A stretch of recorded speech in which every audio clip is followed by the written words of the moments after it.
महाकुंभ में श्रद्धा का संगम, संतों का संगम और श्रद्धालुओं का संगम एक साथ देखने को मिल रहा है।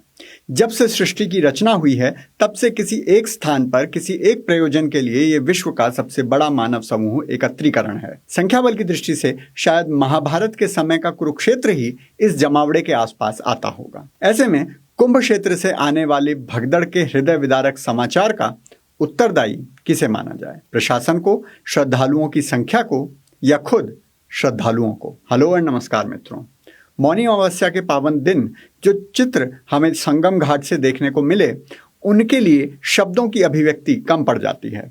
आस्था का ये महाकुंभ पूरे देश की चेतना में श्रद्धा, भक्ति और उमंग का संचार करने वाला है। लेकिन कुछ परिवारों के इस आजीवन शोक ने पूरे देश को शोकाकुल कर दिया है। एक श्रद्धालु, एक हिंदू और एक शिवभक्त होने के नाते तो आपका मन व्यथित होता ही है, लेकिन देश का एक नागरिक होने के नाते भी आपके मन में कुछ प्रश्न खड़े होते हैं। आज राजनीति के विषय में बोलने का ना तो अवसर है और ना ही मर्यादा, इसलिए हम राजनीति की कोई बात नहीं करेंगे।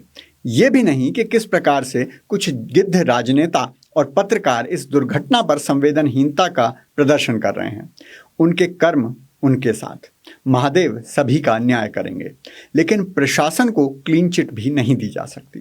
इस घटना का दोषी कोई भी हो, चाहे ये अधर्मियों का कोई षड्यंत्र हो या आम नागरिकों की अनुशासनहीनता या सरल सा दुर्भाग्य जिसके कारण ऐसी परिस्थितियां बनी जो नियंत्रण में नहीं रह सकी। हर स्थिति में प्रशासन का उत्तरदायित्व तो बनता ही है। अधर्मियों द्वारा इस आयोजन में विघ्न डालने की आशंका तो हमेशा से ही थी। कुछ दिन पूर्व मेला क्षेत्र में लगी आग के बाद और भी सचेत हो जाने की आवश्यकता थी। ठीक है, प्रशासन के बचाव में ये तर्क भी दिया जा सकता है कि दसियों करोड़ लोगों के जनसमूह पर कौन सा प्रशासन, कौन सी व्यवस्था काबू पा सकती है। लेकिन यदि ऐसा था तो ये भी प्रशासन का ही उत्तरदायित्व था कि इतनी बड़ी भीड़ को जमा ही ना होने दिया जाए।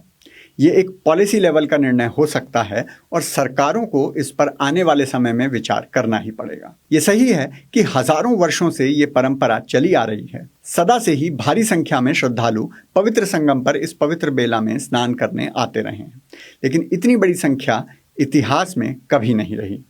ना तो देश की जनसंख्या उस समय इतनी थी, ना ही यातायात के संसाधन इस प्रकार के थे कि इतनी बड़ी संख्या में लोग किसी उत्सव में भाग लेने के लिए सक्षम हों। आज की परिस्थितियों को देखते हुए कुछ सेल्फ कंट्रोल मैकेनिज्म हमारे समाज और हमारे संत समाज को निर्धारित करने चाहिए, ताकि इस प्रकार की अप्रिय घटना होने से बचा जा सके। सरकारें तो ये प्रचारित करेंगी ही कि अधिक से अधिक लोग इसमें सम्मिलित हों, लेकिन हमारे संत समाज को कुछ मर्यादाएं निर्धारित करनी पड़ेंगी।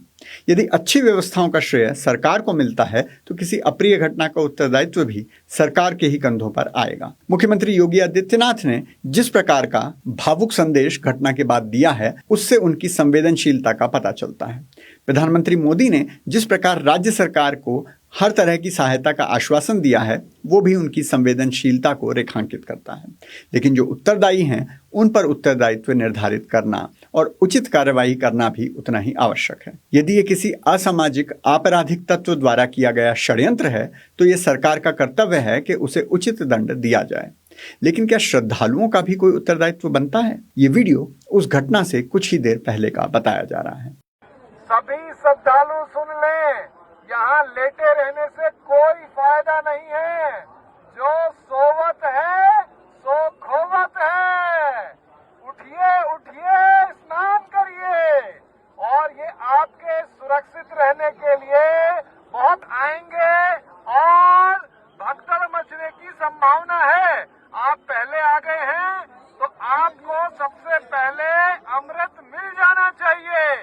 सभी श्रद्धालुओं से करबद्ध निवेदन है, उठे उठे उठे, सोए ना, जब सबसे पहले आ गए हैं। प्रशासनिक उच्च अधिकारी श्रद्धालुओं से निवेदन करते रहे कि संगम नोज पर ना सोएं। श्रद्धालु चाहते थे कि ठीक संगम स्थल पर ही वो स्नान करें, ठीक ब्रह्म मुहूर्त में ही वो स्नान करें। मौनी अमावस्या पर संगम स्थल में ब्रह्म मुहूर्त का स्नान, उसकी महिमा कुछ और ही है। लेकिन एक सीमित संख्या में ही लोग एक समय एक स्थान पर स्नान कर सकते हैं। अब यदि श्रद्धालु प्रशासन का सहयोग नहीं करते हैं, उनकी बात नहीं मानते हैं, तो प्रशासन के पास बहुत विकल्प नहीं रह जाते। या तो प्रशासन को बल प्रयोग करना पड़ेगा, जो यदि किया तो भी बड़ी आलोचना होगी, नहीं तो प्यार से समझाकर व्यवस्था बनाने का प्रयास करना पड़ेगा, जो करने में रिस्क है कि कोई अनहोनी हो सकती है। लेकिन ये केवल आस्था के कारण लोगों का ऐसा करना हो, ऐसी जिद हो, ऐसा नहीं है।